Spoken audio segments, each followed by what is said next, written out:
আসসালামু আলাইকুম, কেমন আছো তোমরা সবাই? নতুন একটা রেসিপিতে তোমাদের সবাইকে স্বাগত জানাই। আজ তোমাদের সাথে শেয়ার করব কি করে রেস্টুরেন্টের মতো চিকেন কোরমা বাড়িতেই বানাবে একদম ঘরোয়া উপকরণে। দেখে নাও আজকের রেসিপি। আর ভিডিও শুরু করার আগে একটি রিকোয়েস্ট, যদি চ্যানেলটিকে এখনও সাবস্ক্রাইব না করে থাকো তাহলে সাবস্ক্রাইব করে দিও, আর পাশে থাকা বেল আইকনটাকে প্রেস করতে একদমই ভুলো না। আর যদি ফেসবুক থেকে দেখো তাহলে অবশ্যই পেজটাকে ফলো করে দিও। চলো তাহলে ভিডিওটা এবার শুরু করা যাক।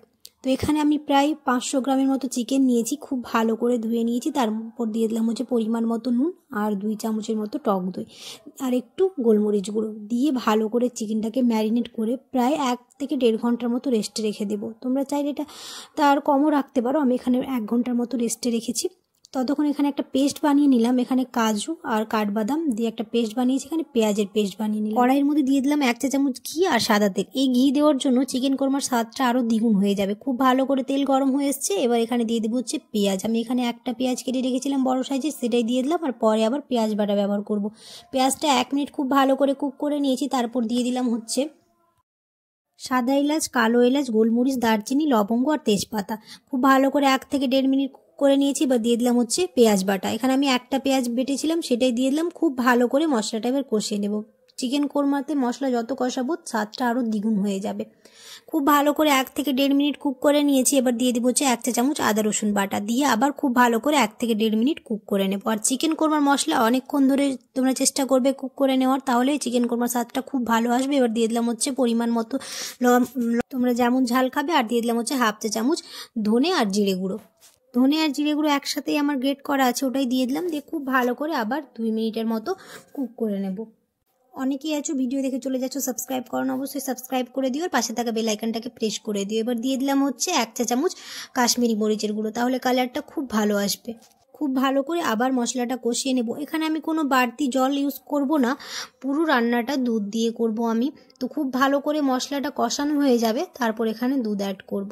তোমরা অবশ্যই ভিডিওটা ফ্রেন্ডস আর ফ্যামিলির সাথে বেশি বেশি করে শেয়ার করে দিও, তাহলে আমার ভিডিও বানাতে খুব ভালো লাগবে, আমাকে অনেক সাপোর্ট করো। আর দিয়ে দিলাম হচ্ছে 1/2 চা চামচ জয়ত্রী আর জয়ফুল গুঁড়ো। এটা বেশি দেবো না, 1/2 চা চামচ দিয়েছি দুটো মিলিয়ে, কারণ এটা খুব স্ট্রং ফ্লেভার, বেশি দিলে আবার ভালো লাগবে না। তো আমি 1/2 চা চামচ দিয়েছি। দিয়ে খুব ভালো করে এটাকে আবার কুক করে নেব। মশলা এখানে দিয়ে দিলাম হচ্ছে কাজু আর কাঠবাদাম যেটা পেস্ট করে রেখেছিলাম, সেটা 2 চা চামচের মতো। এখানে আমি কোনো বাড়তি জল ইউজ করবো না, তাই এটা দিয়ে খুব ভালো করে মশলাটাকে কষিয়ে নেব অনেকক্ষণ সময় ধরে।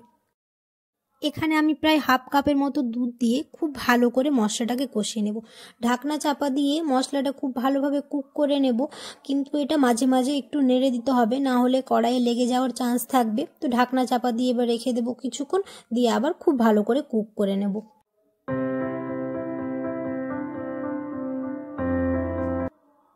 এরকম মাঝে মাঝে ঢাকনা খুলে একটু নাড়তেই থাকবো, না হলে কড়াইয়ে লেগে যাওয়ার চান্স থাকবে, যেহেতু এটা পুরো থিক হয়ে যাবে। তাই তো এরকম একটু একটু নেড়ে যাওয়ার চেষ্টা করব। এমনি চিকেন তো প্রায় খাওয়া হয়, একবার এরকম করে বাড়িতে তোমরা ট্রাই করে দেখবে। একদম ঘরোয়া উপকরণ দিয়ে খুব সহজেই বানিয়ে ফেলতে পারবে। আর দেখতে পাচ্ছ গ্রেভিটা খুব সুন্দরভাবে কষানো হয়ে গেছে আর থিকনেসটা খুব ভালো এসছে। এবার দিয়ে দিব হচ্ছে চিকেনগুলো। এটা আমি প্রায় 1 ঘন্টার মতো রেস্টে রেখেছিলাম। আর যত বেশি সময় ধরে রেস্টে রাখবো ততই ভালো। তোমরা চাইলে একটু কম সময় রাখতে পারো, হাতে যদি সময় না থাকে। আমার হাতে সময় ছিল তাই আমি 1 ঘন্টার মতো রেখেছি। এবার খুব ভালো করে মশলাটার সাথে চিকেনগুলো মিশিয়ে নেব।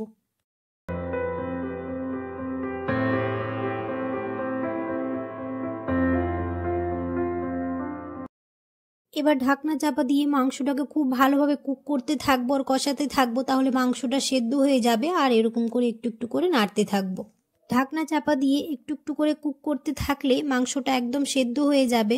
এই সময়টায় গ্যাসের ফ্লেম একদম মিডিয়াম করে রাখবো, হাই করে রাখবো না, নাহলে কড়াই লেগে যাওয়ার চান্স থাকবে। তো একদম মিডিয়াম করে আমি রেখেছি। আর এরকম ঢাকনা চাপা দিয়ে রেখে খুব ভালো করে মাংসটাকে সেদ্ধ করে নেব। রেস্টুরেন্টে তো আমরা প্রায় খেয়ে থাকি, বাড়িতে এভাবে খুব সহজে তোমরা বানিয়ে ফেলতে পারবে, আর রেস্টুরেন্টে যাওয়ার কোনো দরকার নেই। আর 3 থেকে 4 মিনিট কুক করে নিলে মাংসটা খুব ভালোভাবে সেদ্ধ হয়ে যাবে।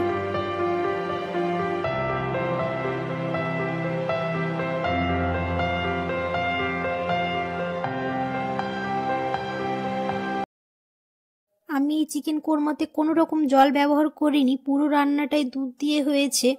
তো খুব ভালো করে আমাদের কষানো হয়ে গেছে। এবার এখানে আবার 1.5 কাপের মতো দুধ আমি অ্যাড করেছি। তোমরা যেমন গ্রেভি চাইবে সেই অনুযায়ী তোমরা দুধ দেবে। আমি এখানে 1.5 কাপের মতো দুধ দিয়েছি। দিয়ে খুব ভালো করে 5 থেকে 6 মিনিট আবার কুক করে নেব, একদম গ্যাসের ফ্লেমটা মিডিয়াম রেখে। এবার এখানে দিয়ে দিলাম স্বাদ অনুযায়ী নুন।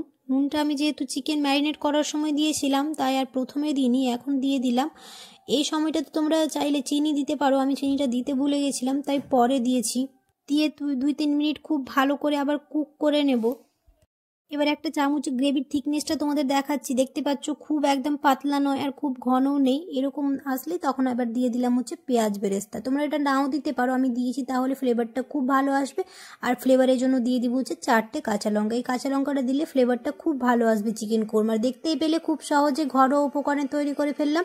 তোমরা অবশ্যই এরকম করে একবার ট্রাই করে দেখবে, তাহলে রেস্টুরেন্ট যাওয়ার কোনো দরকার নেই। এরপর দিয়ে দিলাম হচ্ছে 1 চা চামচ চিনি। চিনিটা তোমরা লবণ দেওয়ার সময় দিতে পারো, আমি তখন ভুলে গেছিলাম তাই পরে দিয়েছি।